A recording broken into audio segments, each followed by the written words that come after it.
இந்த உணர்வும் நினைவு இல்லாதவங்களுக்கு என்ன நடக்குது? கடவுளுடைய கிரியை மறக்க என்ன நடக்குது? இவங்க அந்நிய மக்களோடு கலந்துருக்கான்னு அர்த்தம். உங்கள் வாயில் தேவனை துதிக்கிற துதி வரல, பாட வரல, நன்றி சொல்ல வரலன்னா உங்கள் ஐக்கியம் உலக மக்களோடு இருக்குது. உங்களுக்கு கொடுத்த மகிமை, உங்களுக்கு கொடுத்த கனம், உங்களுக்கு கொடுத்த ஆசீர்வாதத்தை நீங்கள் யாருக்கோ கொடுத்து விட்டீங்க. நன்றாக கவனிக்க வேண்டும்.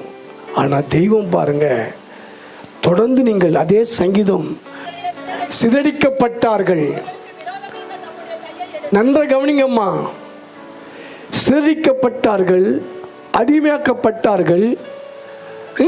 நீ தொடர்ந்து இதை வாசிக்க வேண்டாம், கவனிக்க வேண்டும். அவ்வளோ கொடுமையை சந்திச்சாங்க ஜனங்க.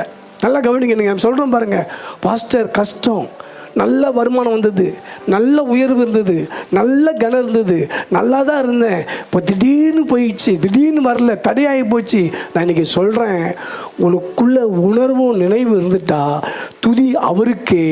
ஆமென்.